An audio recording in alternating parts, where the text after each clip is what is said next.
So, what about you? Have you seen, before we get to Aquaman? Yeah, before we go to Aquaman, I did go see a couple movies. I know you've seen Vice. Vice is the only one I can think of right now. Yeah, we went to see Vice. Real good. Really enjoyed it. Did you see The Big Short? No. No? Okay. But this is made by Adam McKay, who did The Big Short. Mm-hmm. Yeah. Which, he's made famous from all the Will Ferrell movies that he did, you know. Talladega Nights, I think. Talladega Nights, he did, pretty sure he did Step Brothers, he did, Anchorman, both Anchorman movies, and then he did The Big Short, and now he's a drama. Now he does all these big dramas that always get nominated for, Best Picture Oscars now. So, I was gonna say, if you see The Big Short and you liked it, then you're gonna like this movie because it's very similar tone and style, and I just love the way these movies are edited. Okay. The way that they're edited is so unique, and there's always so with The Big Short, you had what's his name? Ryan Gosling was the narrator. He played a character in the movie, and there would be times where he's speaking directly to the camera, and he stops the scene, kind of like Saved by the Bell. He stops the scene. Well, he never really freezes the scene. Yeah. People will still be going on doing things, but he'll stop, turn, and look directly at the camera and talk about almost what House of Cards is kind of famous for. Yeah. And then so similar in that sense. They did something a little different with this one, where it's Jesse Plemons who's the narrator, but you don't see, you keep seeing him here and there. Okay. But he doesn't play a big role until the end, where you see he's kind of connected to the story a little bit. He's obviously, his role, he even says at some point, he's I'm related to so this is about Dick Cheney. Yeah. I guess I should talk about the movie a little bit. Vice. Christian Bale plays Dick Cheney. Yeah, he plays the vice president to George W. Bush, Dick Cheney, and it goes into who he was as a person and what he did as a vice president, and it is insane what this man got away with doing and the power he had as a vice president. It's really unique in the sense that at the beginning too, they even say he was one of, or I say he's still alive, but he's one of the most secretive people ever. But this is as true as we can be to that. There's a titles, a card or a title text, talking about that, and it says, we did the fucking best we could, or something like that. And that's what it says. And then, and then it just goes into what he did as the kind of man he was and the kind of man he became, and how he changed, politics really in America. And you have Jesse Plemons who's narrating it, and he's comes in here and there, and he's I am related in a way to Dick Cheney. You'll find out later, and really fourth wall breaking, and then you'll see him bits in little bits and pieces here and there, and you're well, what's going on? How is he related to Dick Cheney in any way? Because you see a lot of his family, you see Amy Adams plays his wife, and you see his kids and all that throughout the movie. And then, so you're just, the whole time you're wondering, how is this guy going to be related? And then when it finally is revealed, you're oh, wow. I did not see that coming, because I didn't really know anything about Dick Cheney's personal life or whatever, so, it was very surprising. to see that. And I just, I love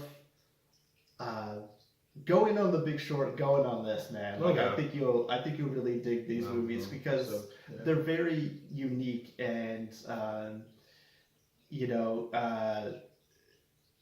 like there's a lot of things like I don't know a lot about, like especially like The Big Short. It was all about,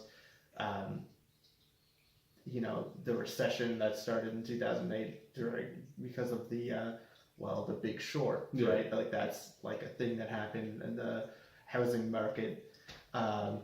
So, you know, a lot of it kind of does fly over my head even, but like, you know, you get the gist of it, and like this really goes into like politics a lot, and like, you know, you don't necessarily understand all of it because there's a lot of jargon, political jargon in it, but you know, the drama is really interesting, and like I said, the way that it's edited. I do have a couple of faults with it. There are so many false endings to this movie. The first one was amazing. Okay, so like about 30 minutes into the movie, the credits start rolling. It is hilarious. Like it works so well. Like it gets to a point where it's just like, okay, like, and like, you know, it does a lot of the things where like a movie will end, it's like, where are they now kind of thing, and it's like, oh, you know, Dick Cheney went on to do this, and his wife went on to do this and this and this, and then the credits start rolling, and the, like, you know, and it's like panning back out. It's like, and it's so funny. It works so well. And like that was kind of the first false ending. And then it seems like they don't do that again. But there's like about like 2 or 3 more times where it's like, okay, that was the end of the movie, and it's kind of, you know, it fades to black, and it's like a while before the next scene picks it. It's like, oh, okay, it's still going. But it is good. And then there is an after credits scene that is way too on the nose. Or like a mid-credit scene or whatever. And it's just like it's so obvious. Like I feel like without spoiling too much, there's literally, okay, this is kind of spoiling this one scene. Okay, so if you don't want to know or whatever, it doesn't really matter to the rest of the movie. But like they come out and say like, oh, this movie, like there's literally, okay, so there's a couple of scenes throughout the movie where there's like a focus group. And, you know, it's because like Dick Cheney is a Republican.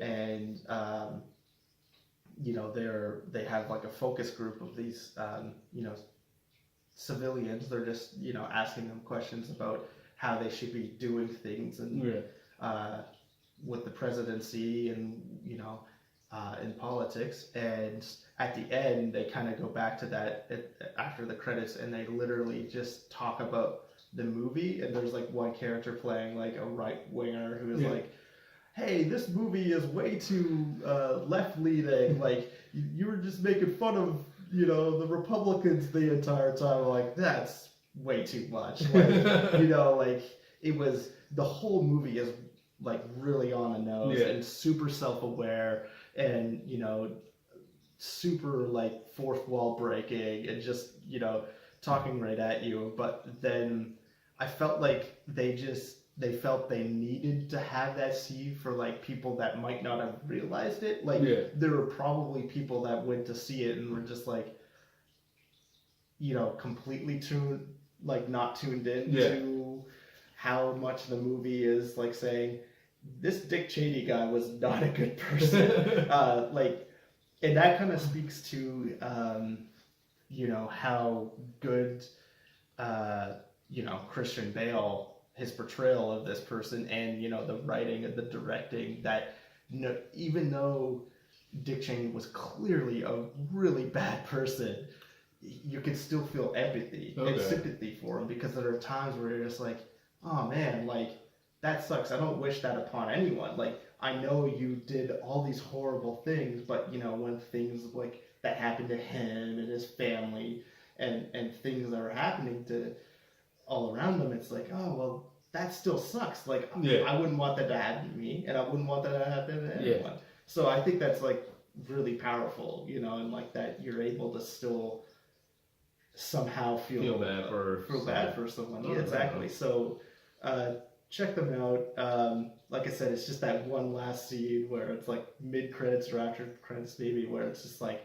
oh, we get it. We didn't need this scene for you to tell us that, like, yeah, that's what you were trying, that's what you were going for, kind of thing. But that's really my only gripes, is there's too many fake endings, and then that one after the credits was like, I don't know. I'll definitely have to give that one a watch. Yeah.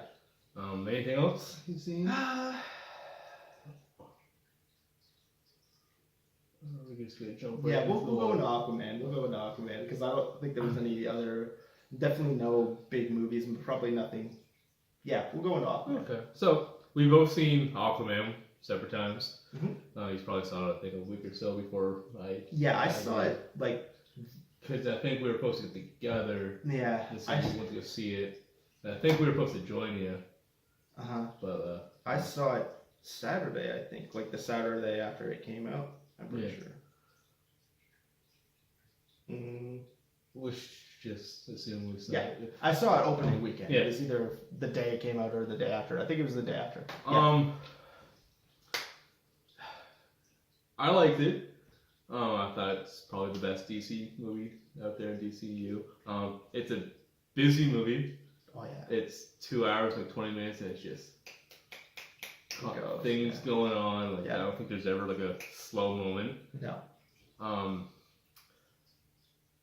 My biggest complaints to music the whole movie. I thought there were some bad music choices. There's already like, I think going in, I was told there was like an awful placement for the song Africa, a remix of it. I thought that was horrible. Yeah. There was this the chase scene where Black Manta is chasing like Aquaman, and like other random soldiers are chasing Mira, and like in Sicily. Yeah, and when I went to Mira, every time I went to Mira, some weird pop music was playing in the background. But when I went to Aquaman, it was like either no music or something going on. Yeah, you're But then right. I go back to her, and there's some weird pop music playing in the background. I didn't really realize that. And I was like, and this is shortly after the the Africa scene, I believe. Yeah. It's and, like the next. And I was like, I think the biggest highlight is probably Patrick Wilson as Ocean Master. Yeah. I thought he did great. Jason Momoa also did great as Aquaman. Mm-hmm. He was, we already talked about the costume design was, they just went for it. Yeah. Let's do exactly what's in the comics. Like even and Aquaman. Somehow it worked. Like it worked for me. I don't know. The only thing I would complain about, like another thing would be since the trailer showed so much, it kind of ruined some aspects of the movie. Like when he's going to go talk to these, like try to get the trident or whatever, and it shows the waterfall. I was like, oh, well, I already know he comes out wearing the Aquaman suit, so he gets what he needs. Yeah. So I think because I remember there was like a 7-minute trailer came out for this movie at one point, and most of it was the Black Manta chase scene in Sicily. Oh yeah, I didn't watch that. No. I thought it was pretty. It was a pretty solid movie. Like I said, it was almost too busy for my liking. Okay. It could have cut back on things. Yeah. One of the things that it's kind of because like at the same time, I wanted more Black Manta, but I also feel like he could have also got more if they just saved him for like the next movie or something like that. Yeah. Because I feel like they didn't. What he was in was good, but you wanted more, but you couldn't add him to the big story that's going on for the whole movie. Mm-hmm. Also, I thought was pretty cheesy was the montage of him building the suit. I thought that was pretty cheesy. I was like, wow, I haven't seen that since like early 2000s. Yeah. Okay. Yeah. So I guess. So do we want to go thoroughly through it, or? Yeah, I think we could probably, before we do that, just very quickly. Yeah, like I liked it too. It was. I guess I would agree. Yeah, it's probably the best one so far. I would have. Yeah, Wonder Woman is up there too. But yeah, this. I remember the second time I watched Wonder Woman, I didn't enjoy it as much. As Oh yeah. Okay. Yeah. Like the only scene I saw feel it in that IMAX. movie. I've only seen it the once in IMAX, and I got it. I think I got it on DVD for like Christmas or whatever, so I popped it in. And the only scene that's like solid is like the No Man's Land scene. But I'm not saying it's a bad movie. Just like the second time watching it, I just wasn't into it as much as the first time. I like, without going into spoilers for Aquaman yet, and again, I've only seen each of them once, and Wonder Woman when it first was in theaters, and same with this. But looking back on it, I like the humor way more in Wonder Woman than Aquaman. I didn't. Some of the humor in Aquaman fell pretty flat. Especially a lot of like Jason Momoa's one-liners, and where he just like came out with just like a dumb character instead. Yeah, or like some of the jokes between Aquaman and Mera. Pretty cringeworthy. Like, I thought I kind of chuckled a little bit at the scene where in Sicily where she like eats the flower. Yeah. Then he kind of goes with it and like eats it too. But then like the scene before where it's all about like, oh, we need water, and it's like, we just peed on it. We need the water. I'm like, it's never good when you go to pee jokes, man. Yeah. No matter what kind of movie. The only time I actually kind of had a laugh was for a bit where I'm not sure that they were going for funny, but at the same time they must have been. We'll get to that though. Yeah. I think we could kind of just, since we both kind of liked it, and it is so new, we can kind of just go through the overall story, like the plot summary. Yeah. You know, you get like it's the first movie since Justice League. And yes. You have speaking on that, like I'm happy. Like we were kind of leaning to this movie barely references anything else. I think there's like one throwaway line about Steppenwolf. Yeah. And I think that's that all might I be really it. caught. Yeah. Yeah.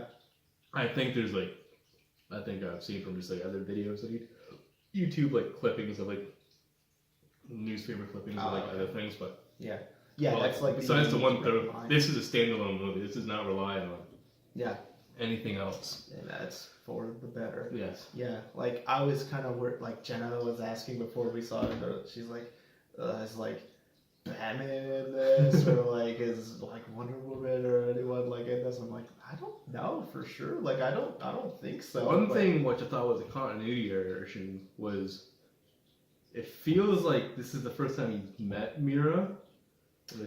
But they already did in Justice League. Mm-hmm.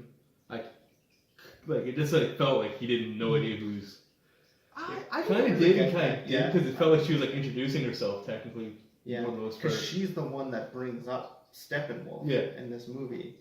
But then, like, that's why I got confused, because it kind of felt like the first scene she was in with him, he was kind of like... Yeah, I just, like, for me, we're kind of getting into it. Okay, so overall storyline, it's Arthur Curry, he's the Aquaman, people are aware of that, and he's kind of dragged into doing some, in between an ongoing or a war that's kind of brewing, it's brewing. It's in brewing, and he's caught in the middle, and he has to choose a side, kind of thing. Yeah, and he doesn't want because he basically wants nothing to do with Atlantis because of things that happened with the other characters and whatnot, and so he really does want nothing to do with this, and he kind of just wants to get in. Once he gets dragged in, he just wants to get in, get out. Yeah, exactly. He gets dragged into this, and like you said, this is just a thing that he has to do because of morals or whatever. Yeah.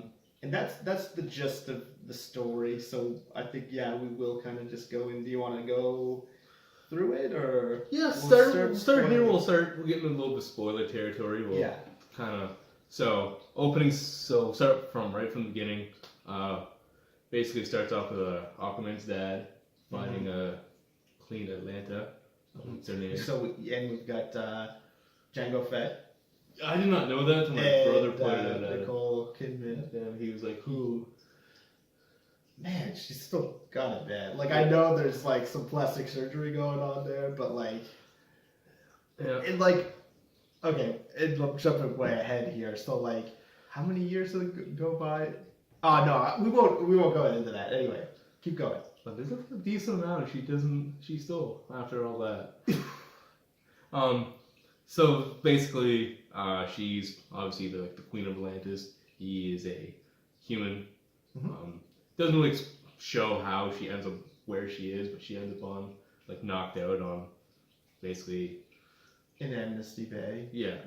And he takes care of her and blah blah blah. They fall in love. But boom, there's a baby. Her first half human, half Atlantean, Arthur Curry. So basically, she has the baby. Everything's going well until there's an ambush, and she realizes she has to go back because she left the king, obviously. And at that point, I think it's already assumed that they know that she had a baby with the Yeah, human. it seems like yeah. They show up, in there. So she leaves and it skips to present day, basically. I believe. Sure. Or was it the scene where he's kind of at the aquarium? Is that the next one is? yes. Sorry, because I think after that's the title card for the movie. Mm-hmm. So she leaves and like, oh man. I think it's like 5. So it years skips. later? Yeah, it skips like it's a very short scene anyway. Yeah. It just kind of shows him and he's like, field trip. it's kind of like doing the whole can Aquaman talk to fishes kind of thing. He's kind of standing there talking to them, and he's getting bullied by the cliche-looking bullies and whatnot. And as he's getting bullied, there's a shark that starts freaking out, and all the banging into the glass. yeah, and like all the other fishes and whatnot, they're all kind of staring and getting very protective looking. And then it's very clear that they've got little Arthur Curry's back. yeah. And that You that get in this scares tank of water. Yeah, Fuck you that up. scares the Because if we boys. break this tank, then we're screwed. There's no way we're ever gonna get you. So then, bam, title card, Aquaman. I believe it jumps right to present day where a submarine's getting ambushed by two pirates who got like two black mantas basically, which kind of feels a little, just because it's a busy movie, kind of felt like Force kind of thing where it's like, oh, here's Black Manta, here's his father, and his father's giving him already like an instant like, this is your grandfather's sword or knife or whatever. Yeah, knife. Yeah. And it has like a manta ray like carved on and whatnot, which is fine. I just kind of like his story felt half rushed, in my opinion, to the point where I agree. Like, I liked the scenes he was in. Just I honestly wish they saved him for the next movie. Yeah, same. Because I didn't buy it, actually. I thought the Black Manta stuff was some of the weaker stuff of the movie, just because, like you said, it was so rushed and it felt forced. Yeah. And like his like what goes like, okay, so in this opening scene, so the pirates take over the submarine, and then obviously Aquaman shows up to intervene, and like the Black Mantas basically start fighting Aquaman. Aquaman pins down one of the father with a missile or something. Yeah, torpedo. Yeah, something insanely heavy. And then during this fight, obviously, like things are breaking, so water's getting in, and Aquaman just wants he saved the day. He's ready to leave, but like like the younger Black Manta is like, hey man, you wanna help me out here? You're a hero. We just tried to kill you. Yeah. But like, you're a hero. You can't let him die. Kind of thing. And Aquaman was like, oh, you made your choice or some line like that. Let the sea be your judge or something like that. So he leaves, and the father of Black Manta basically kills himself. Yeah, he kills himself to kind of scare away, like.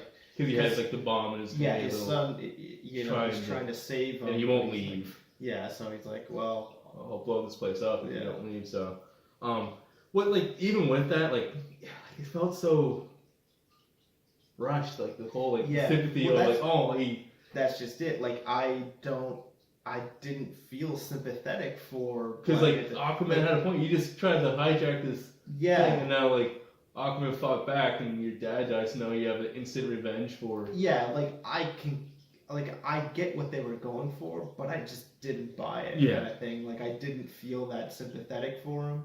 Like, When they could have had him in another movie where it's like and maybe built like it a up quarter just that into the story. movie, Yeah.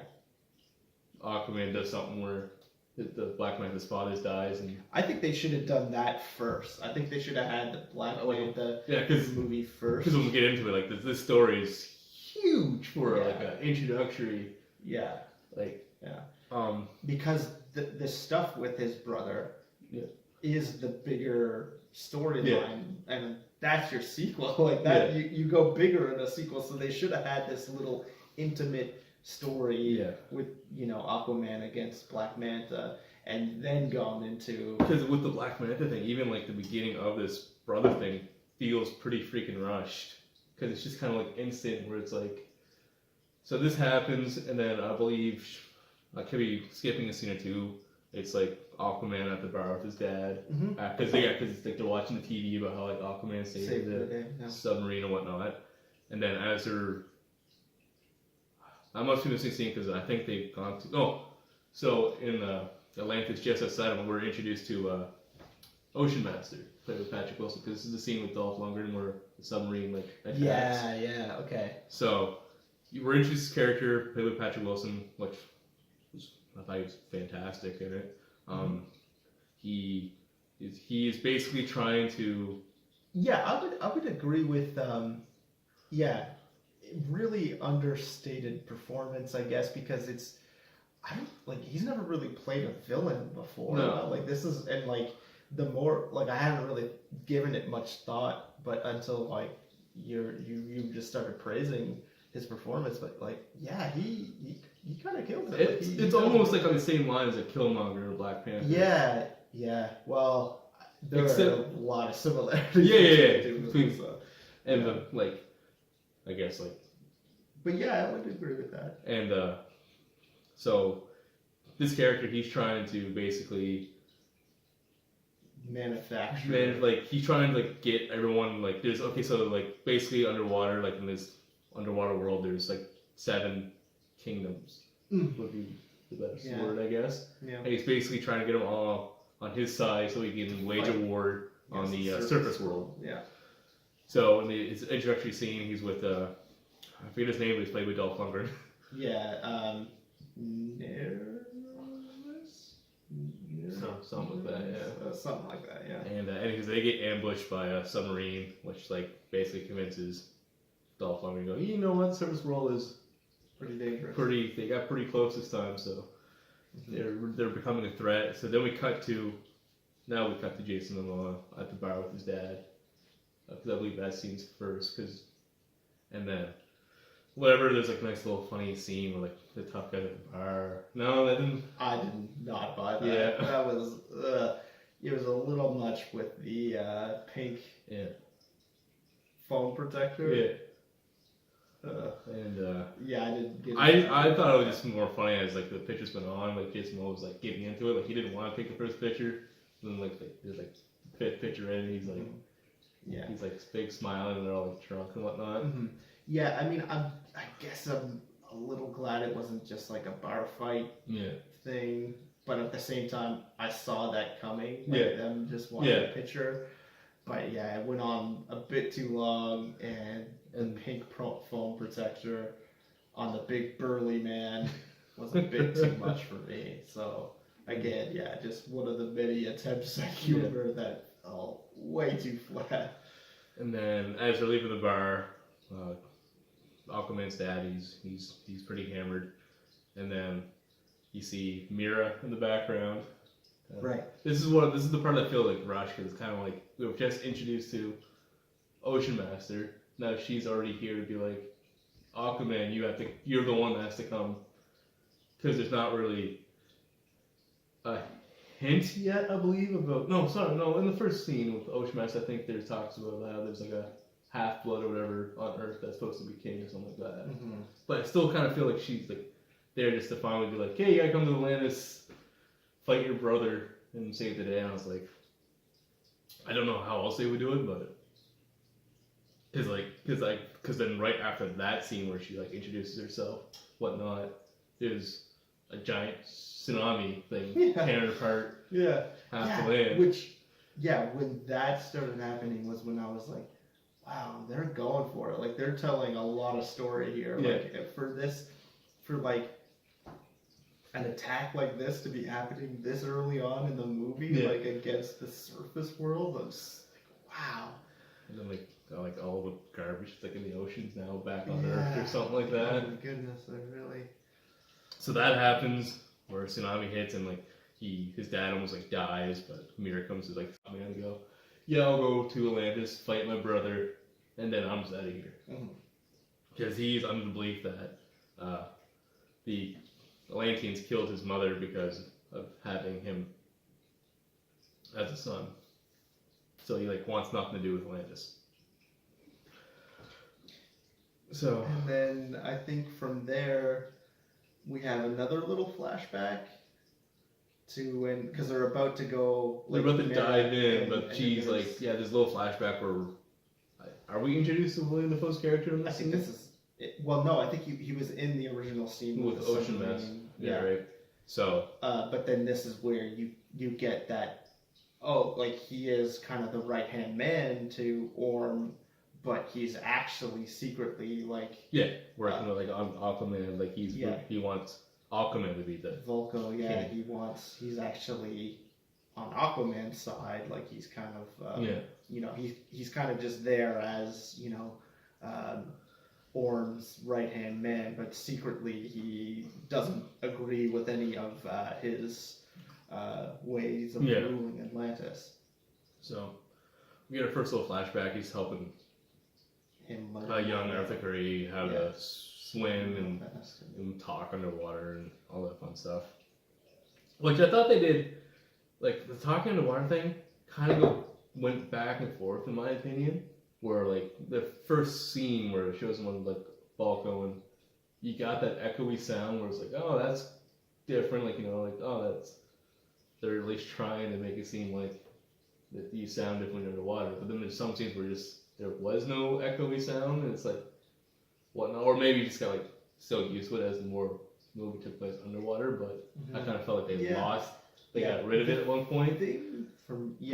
You're probably right though. The thing with me that kind of threw me off about the underwater scenes, which I'm guessing that's probably the way it would look, but the hair I thought was like way too overly animated. Like they tried too hard to make it seem like they're underwater. Like that's probably the way hair would react in water, but like I feel like it was just always constantly. If they can if their bodies are meant to survive the pressure of being underwater. Yeah, you think their hair would be denser so it's not moving as much either. So, but that's just a little gripe I had to. So we get there. There's this little. So they go in the water just to find her little ship, and they zoom. There's a nice little montage of Atlantis, which looked alright. Didn't seem like I didn't look as extravagant as I thought it'd be. It just looked like a little place underwater. Yeah, I feel like overall we don't see too much of Atlantis. Like we see kind of the gateway into Atlantis, which is hand in hand with freaking Asgard Rainbow Bridge. Yeah, exactly. So they get into that, and it's basically. They meet up with Volko, and then as they're trying to figure out what to do, the game plan, they get ambushed by soldiers who bring Arthur Curry to his brother Orm, and since declare a duel. Since Aquaman wants nothing to do with this, he's just he's told they just gotta fight each other, and the one who gets the throne, he's like okay, let's fight. And when he doesn't really know how to fight underwater yet, kind of, because all of his training was on land and whatnot. And I think that's when we get another little flashback, because he's getting ready, he's dressing up or whatever, getting an armor on. Volko throws the trident at him, and it's a flashback. Trailer moment. Yeah. Where he catches the trident. So Volko kind of does this move in this flashback where it's a little like, that's going to come in handy later. The spinning. Yeah, the spinning trident thing. Mm-hmm. We'll go back to modern day. They duel each other, which was in the trailer. Basically, winner gets the throne. Oh, there was so much talk about this Ring of Fire. Yeah. Too, and like, I don't know, they kept trying to make jokes about, oh, is this the Ring of Fire? Oh, is this the Ring of Fire? Oh, this is the Ring of Fire. Like that, there was way too many jokes about that, I found, and not one of them was funny. But anyway, yeah, they do a fight. They do a fight, and it's not going in Aquaman's favor at all. He's just runs away. And then Mira shows up. Yeah. And takes him and goes. Yeah. Who at this point, we didn't really talk about, but was kind of slated to become Orm's wife. Yes. Right? She is also the daughter of Dolph Lundgren's character, and then she finally realizes that Dolph Lundgren isn't really against taking over the surface world.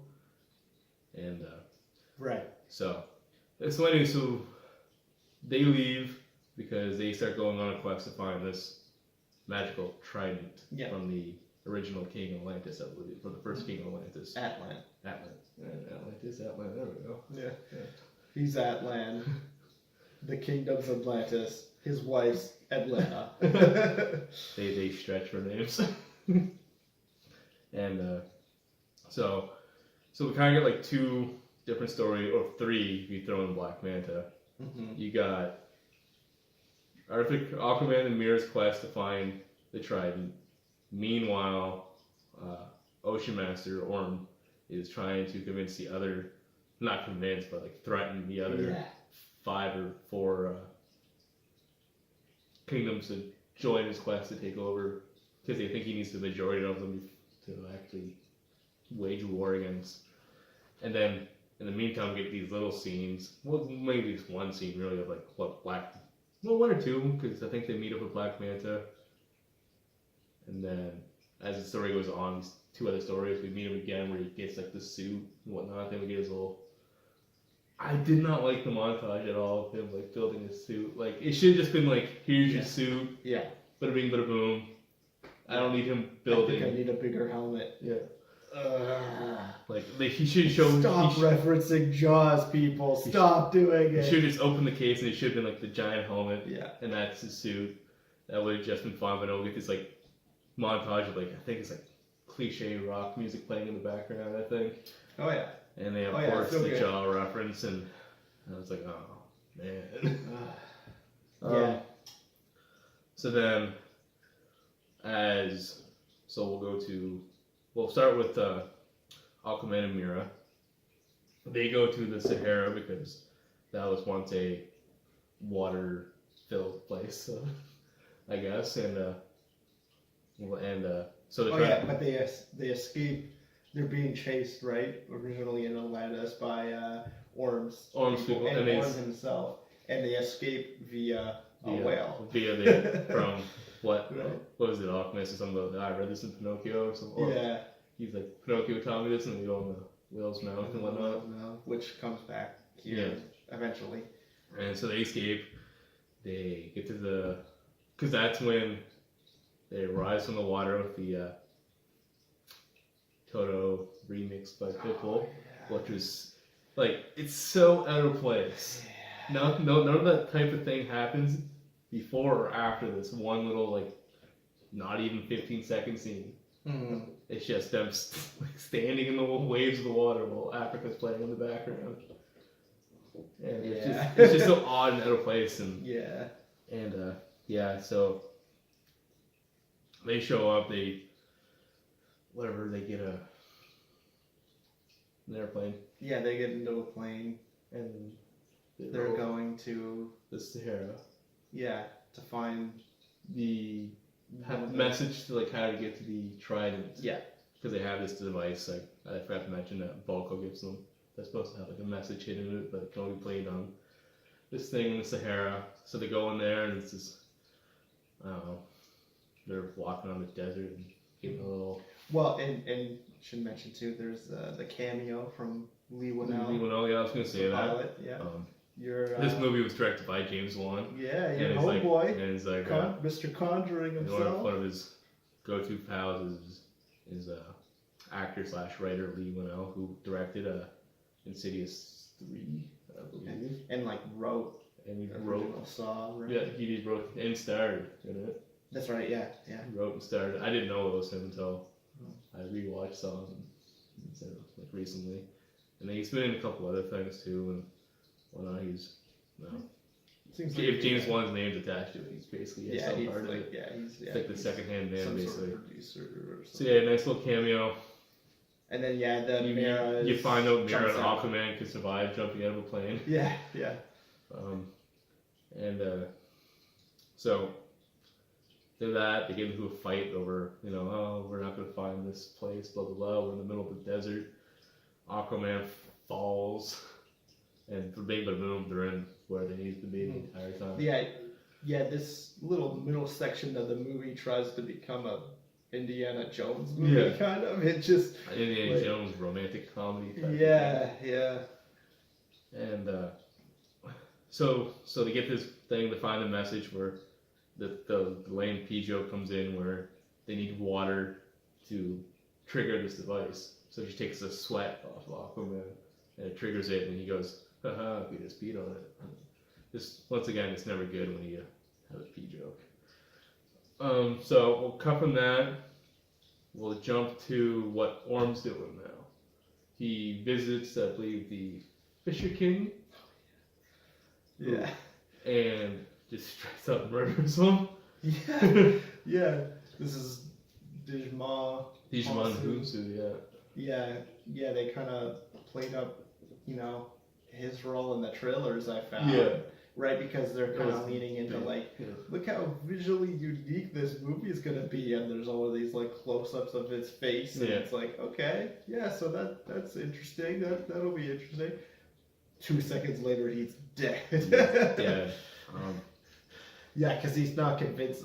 Orm's not that great at convincing people. So, but he don't care. He'll just murder you and take over your kingdom anyway. So that's going on. Does he go anywhere else?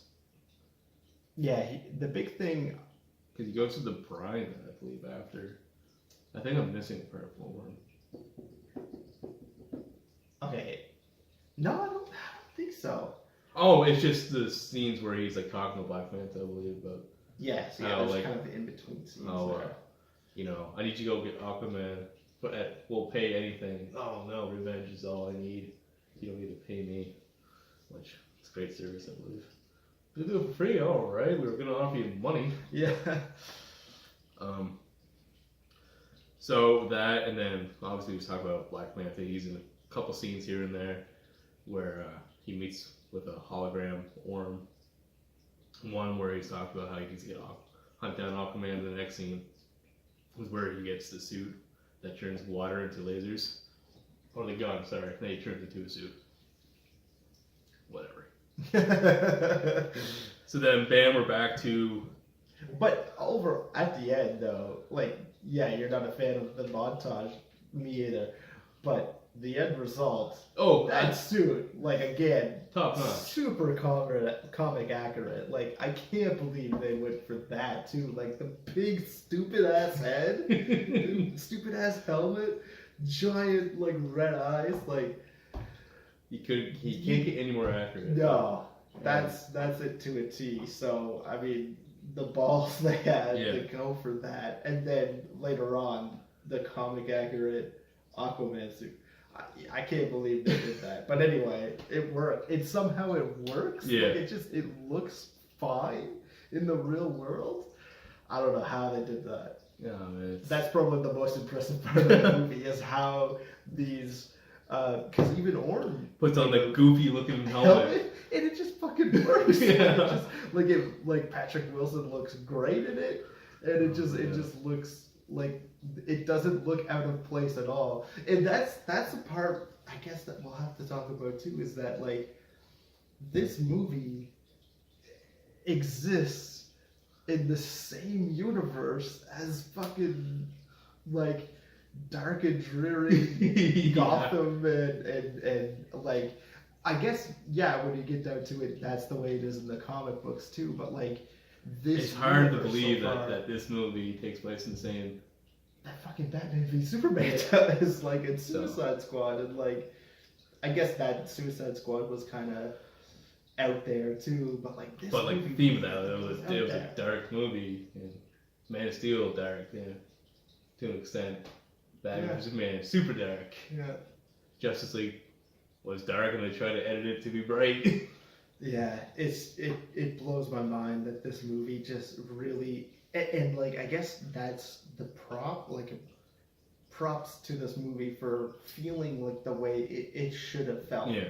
You know, because up until now, all these movies, even Wonder Woman to an extent, feels like there were times where it didn't know what it wanted to Yeah. be. This movie, I think from the get-go, this is the movie they want, like... Because this is, I believe this is the first one after. Like, this wasn't being made during Justice League, I believe. I think this was made not too long after. Mm-hmm. But So do you maybe... know what I mean? When I'm saying that, though, is like, up until now, I don't, like, I think that this entered production and ended production, like they had a goal, the way that they wanted yes, it to. Like it's made exactly how they meant to make this it. one doesn't have the vibe of studio handling. Kind of Yeah, like you got, so Batman v Superman, Justice League, Suicide Squad, all those movies were not made the way it was intended. No, like there was so much crap going on, and like they start and end as two completely different movies, and this movie is just consistent the entire way through. Like they knew what they were doing. Yeah. Oh, man, so great how the suits are on that. Yeah, you gotta appreciate. They went for it. Yeah, just gotta appreciate that, man. Like, oh man, like even like sometimes the Marvels won't go that far. Yeah, absolutely, yeah. Like sometimes it's like for that Aquaman. Like that's just what he wears in the comic books, and like it works in the real world somehow.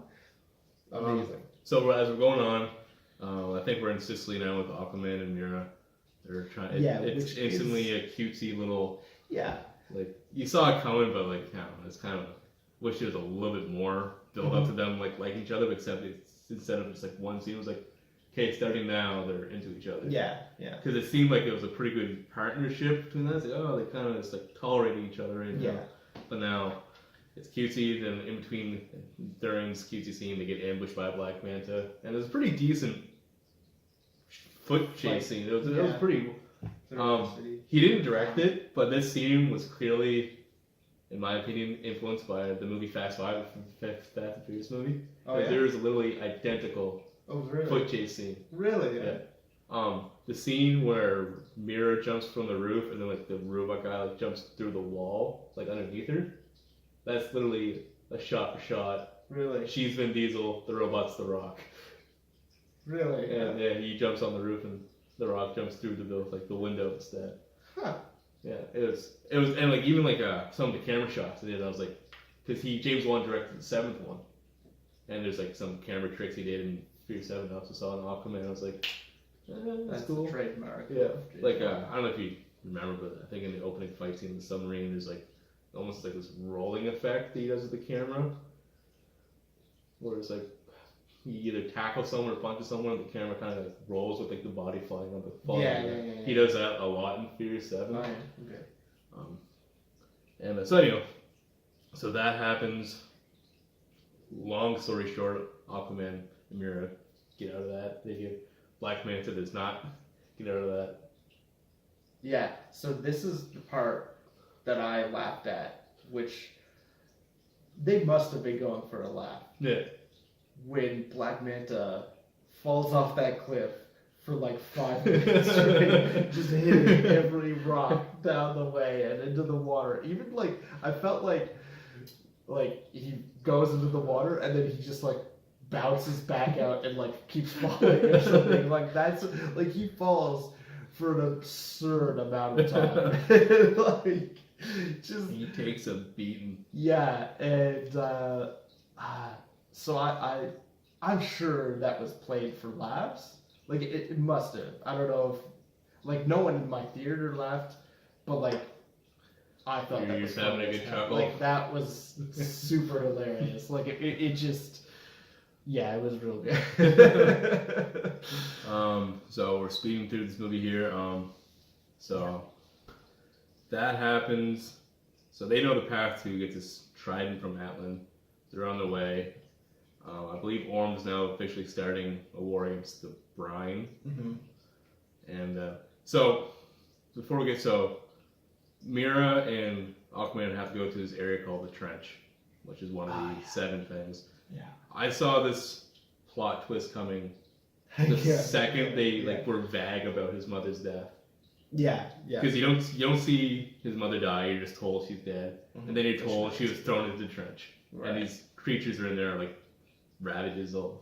They just want to kill everything. Blah blah blah blah blah. I was like, she's there. She's there. I was like, my first call was they're gonna get surrounded by these things, and then she's gonna come and save them. Almost. Basically, so they take a leap of faith in this water. They have what's the stick? The light.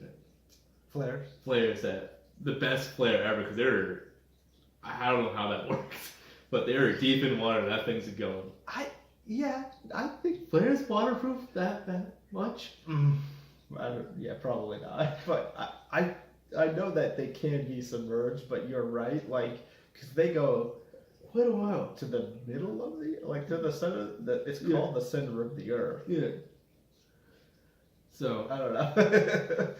They get they survive the trench. Yeah, because they find out these things are sensitive to light or whatever, so we just need to keep these flares going, and we'll be fine. And when they get in there at the end of wherever they need to go is like a hurricane underwater, basically. Yeah. Or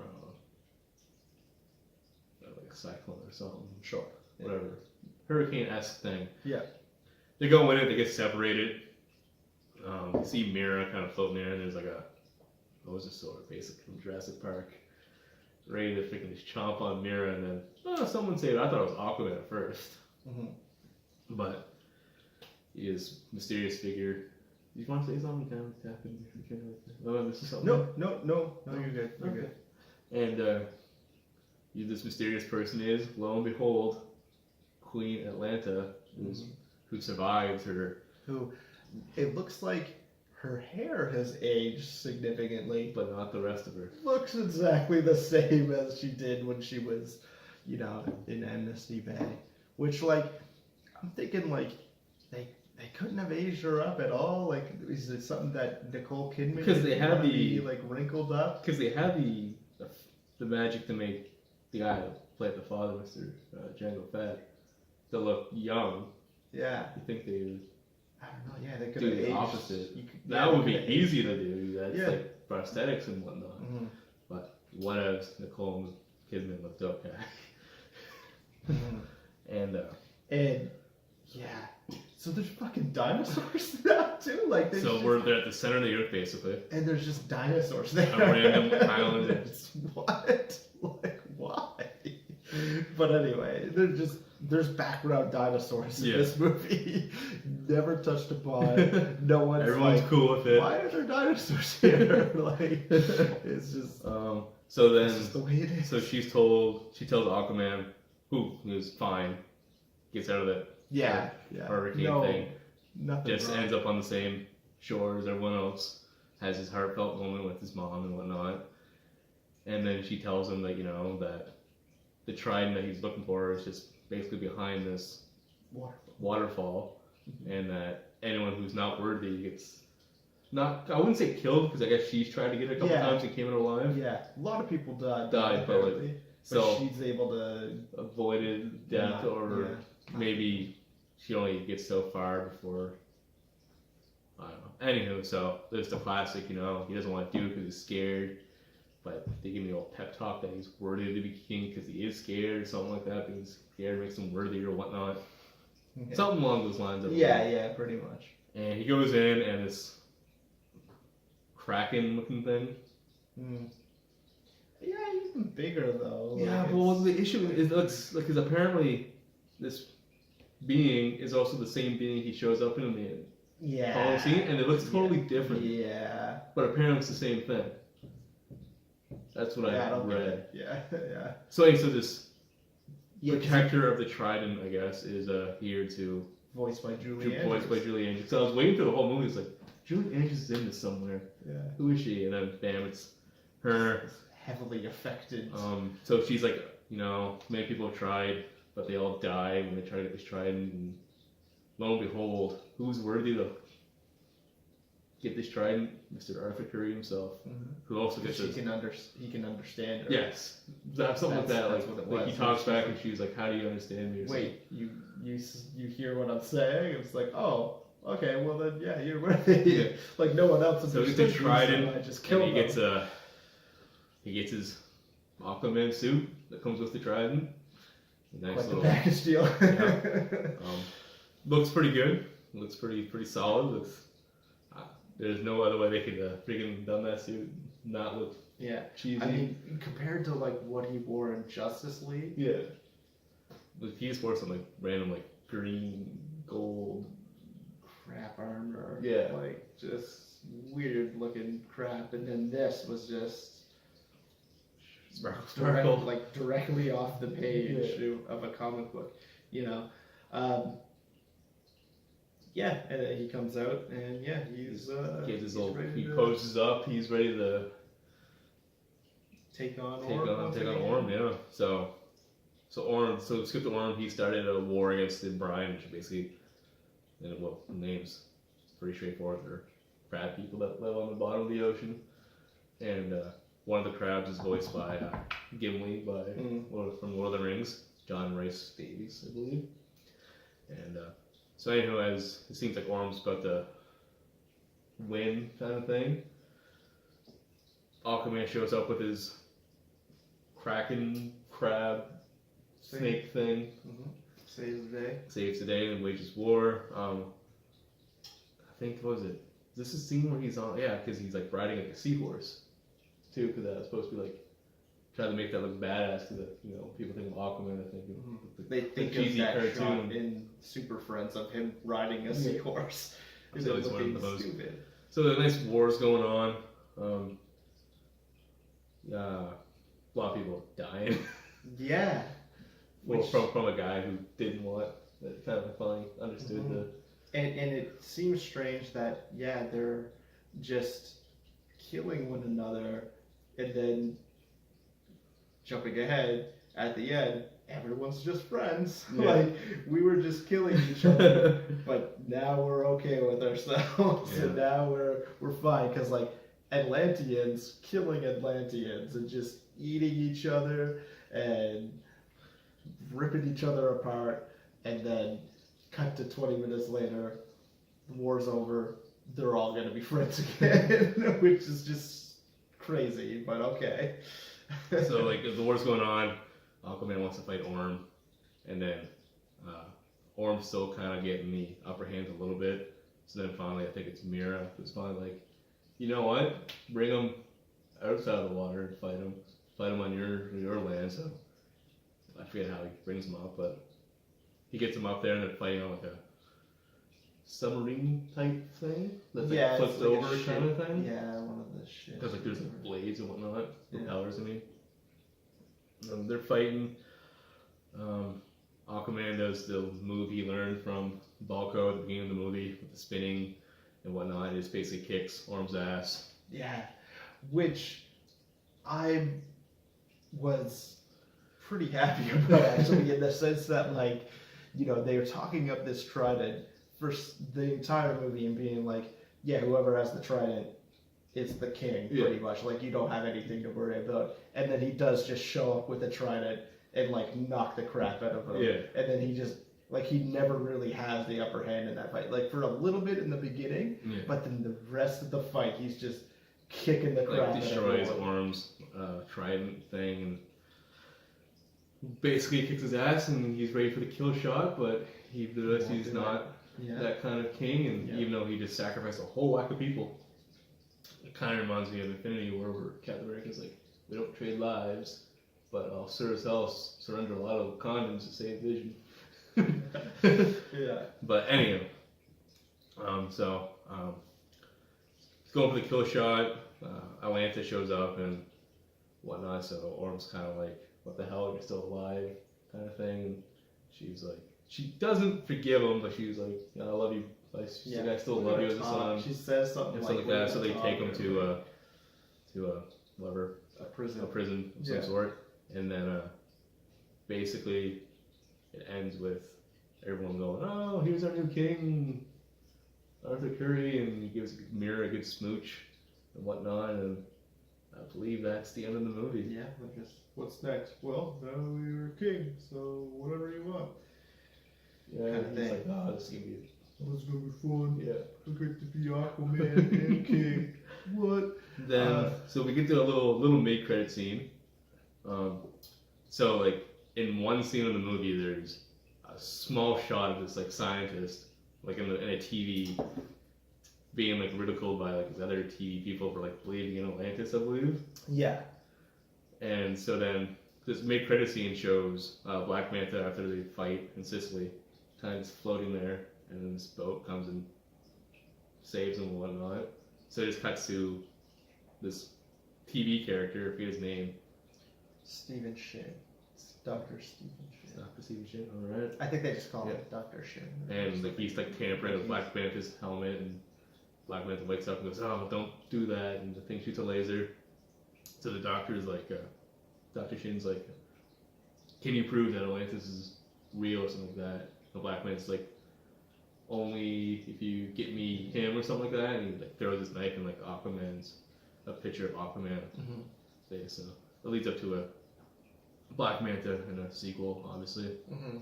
So this movie made a lot of money. It just passed $1 billion. Yeah. James Wan, I think, is the only director to have, or he's in a select few that has officially had two of his movies reach $1 billion. Oh yeah. Furious 7 made $1 billion. Yes. This one. Wow. He is a moneymaker. Man, I'm happy because this is like Furious 7 was big, but it has issues with Paul Walker's death during the shoot and all that. And some may say that's why that made so much money. While people seem to like it and whatnot because it was his last movie. But this one was like all him. Yeah. Like there's nothing, and it was very impressive what he did. Especially for someone who's known for small budget horror movies. Right, exactly. To turn around and do this blockbuster and make a pretty solid, like we nitpicked during this review, but like overall it's pretty solid. Yeah, like, you know, you can enjoy it, yeah, if you're not looking into it too much, like, and comparatively, definitely the best movie of the lot, and like Wonder Woman is a close second for me. I know you. Well, it was still like me being me. Like I would put Batman v Superman under, but that's just me being me. But like.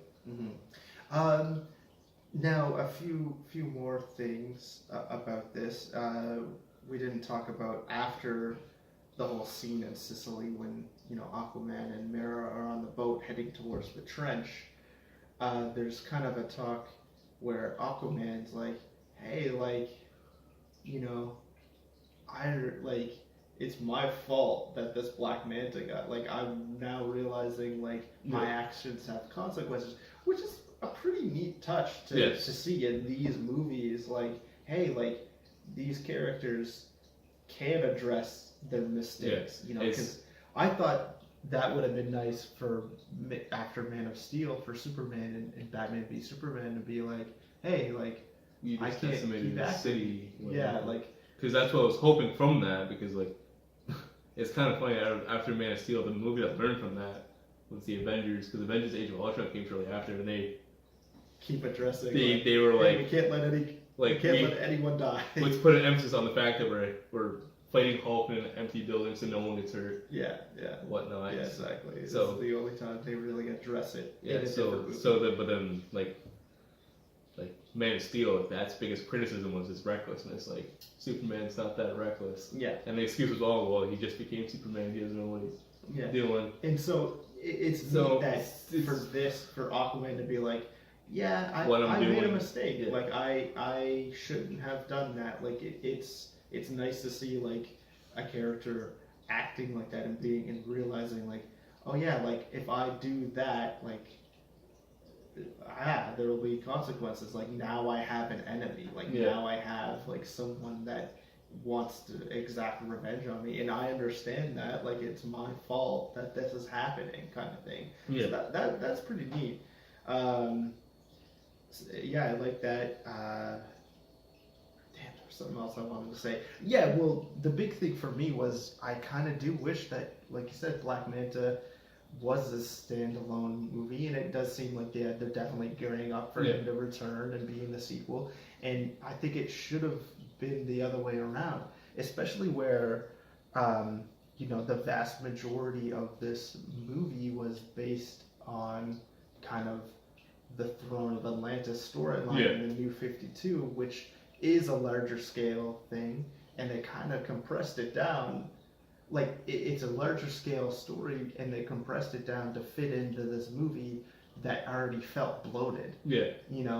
So instead of compressing it down, why didn't you make that your sequel and have that be your grander story, where you could have had this intimate story of Aquaman versus Black Manta, and then hints at Orm gearing up for a war. Yeah, like he could have been in this movie, because he's still in this movie. You wouldn't need it at the first movie. You would have to go to Atlantis.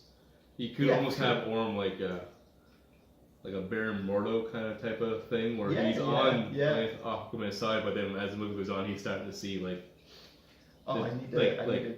maybe he doesn't know much about the Earth, the surface world, until he goes to the surface world with Aquaman and he sees what's going on, or something happens and whatnot. So, but that's just how I would have liked to see it. Obviously, it worked out fine.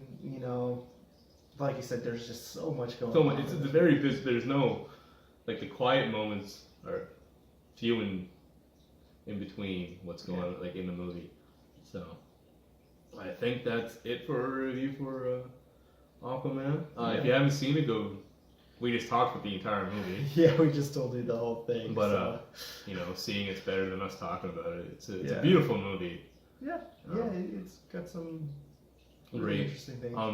One thing, it's the only place they got left to really explore now is Atlantis itself.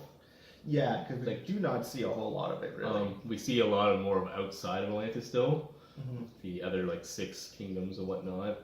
So it'll be interesting to see what could be more, more they can show in Atlantis and whatnot. Yeah, I don't know exactly what they'll do from here, really. Obviously, they're going to go into Black Manta. But is there still going to be another attempt at taking over the surface world? Yeah, because obviously, Orm is still alive. Yeah. He's still... Oh, that's something we can talk about too, is that neither one of Aquaman's parents got killed in the movie, which is kind of neat to see in a superhero movie, because normally... And it's nice to see... Sometimes it's nice to see not the bad guy die too. Yeah. And it's nice to just like Killmonger and Black... Well, no, he dies, but it's good to see Ocean Master still... He can still be a presence in future movies, where in Black Panther people wished Killmonger was still around to be a presence in future movies and whatnot. Don't know much about the comics, but I guess who cuts off Aquaman's arm? Black Manta. Black Manta? Yeah, okay. And Black Manta kills Aquaman's father. Okay. Yeah. Oh no, sorry. He kills his son. He kills Aquaman's son. I have a feeling the sequel will probably be his dad. Yeah. I think in the New 52 he killed his dad, but in the old continuity he killed his son. Okay. Because his son was also a superhero, Aqualad. Okay. So yeah, I don't think they're not going there anytime soon. Yeah, I think in the sequel, Black Manta will kill Aquaman's son. That makes a lot of sense. Yeah. Revenge. You let my father die, I'm gonna kill your father. And then, yeah, I could see them cutting off his hand too, because that Black Manta does cut off his hand as well. I was thinking there's gonna be almost like a Easter egg for it kind of thing, especially in the fight in Sicily where he gets their hand cut off. Yeah. Just one of the robot things. Yeah. And I was kind of thinking there's gonna be a close cut thing where he's oh yeah, you almost cut off my hand, or whatever. And next time I won't miss or something like that. But No, pretty solid movie. Go see it. It's a fun movie. I think that's all I gotta say. Mhm. So that's it for this episode of Real Drinks, episode 7. Our longest episode yet, I believe. Hope you enjoyed. We'll see you next time. Please drink and watch bad movies responsibly. There we go.